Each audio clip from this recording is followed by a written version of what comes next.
Thank you for gathering here today. No, just kidding. My name is Susan Spronk, and I teach at the School of International Development and Global Studies at the University of Ottawa. So a lot of you folks are my folks because a lot of students who I teach and my colleagues have been supporters of Oxfam, still are supporters of Oxfam. I'm so happy to see you here.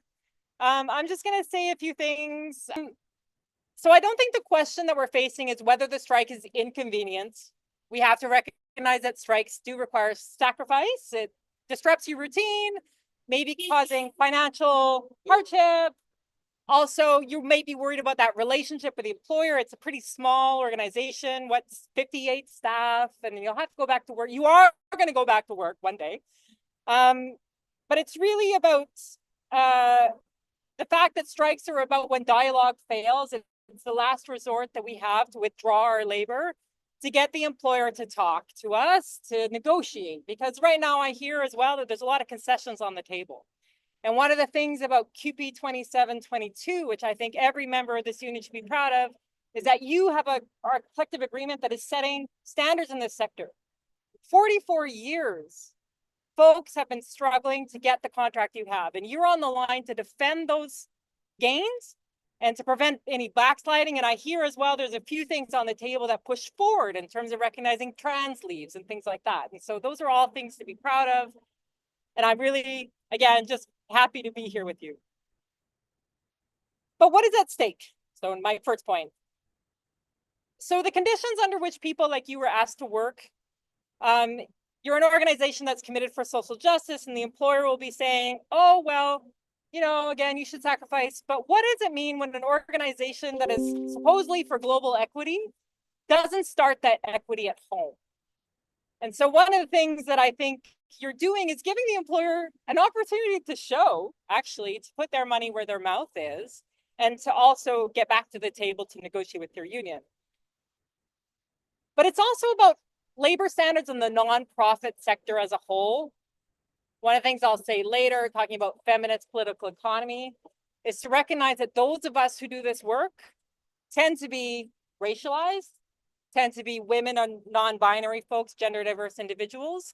And we're told that our labor is not worth as much as other people in the labor market. And by being on strike, you're saying no to that. You're drawing a line saying, no, this is about justice. This is about fair work. This is about decent working conditions for everybody. So organizations that are dedicated to fighting inequality, they should be leaders in creating fair working conditions, good working conditions for everybody. And again, as I said, you're setting the sector. And so what you are doing is really, really important for all of us. So number two, why does it matter to stay on strike? Again, you're week two. Week one's fun, right? You're like meeting your friends. Maybe you're having new conversations with some of your colleagues.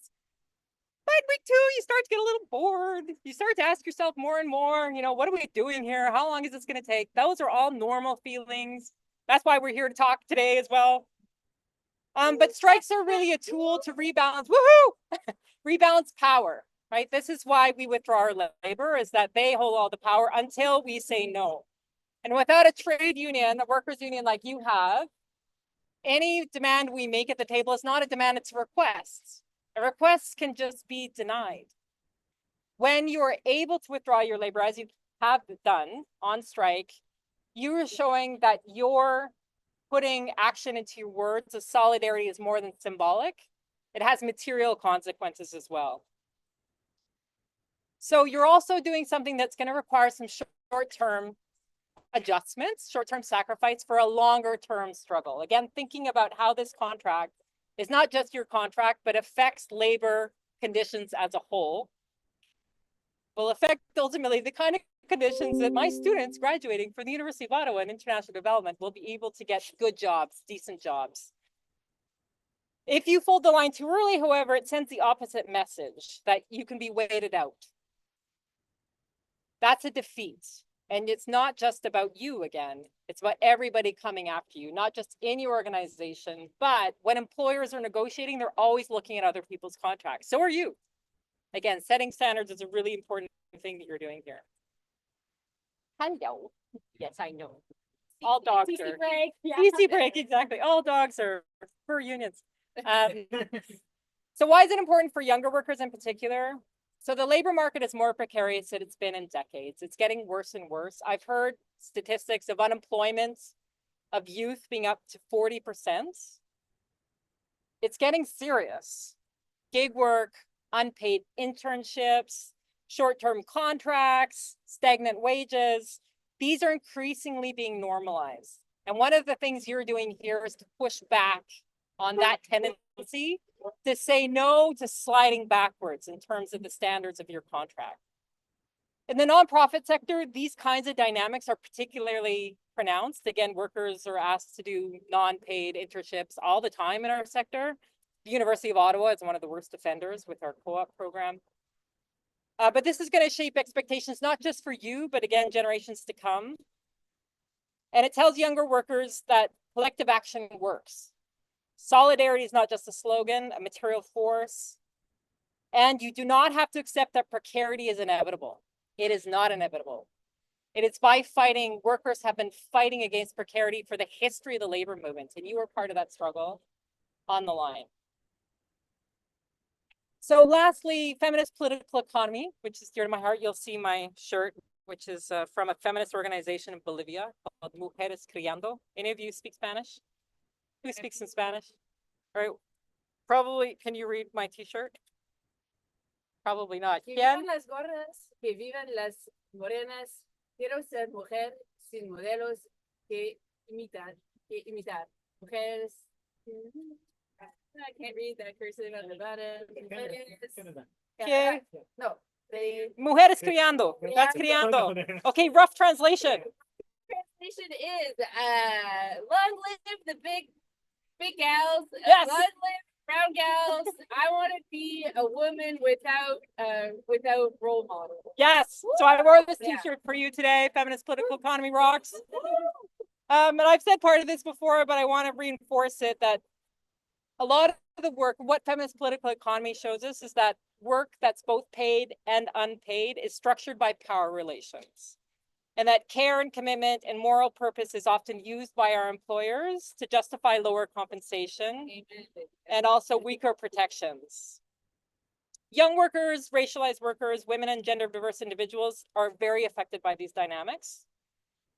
So workers from historically marginalized communities find themselves concentrated in these more precarious roles. And so we are asked to be more flexible, more adaptable, also grateful for the opportunity to contribute to meaningful work.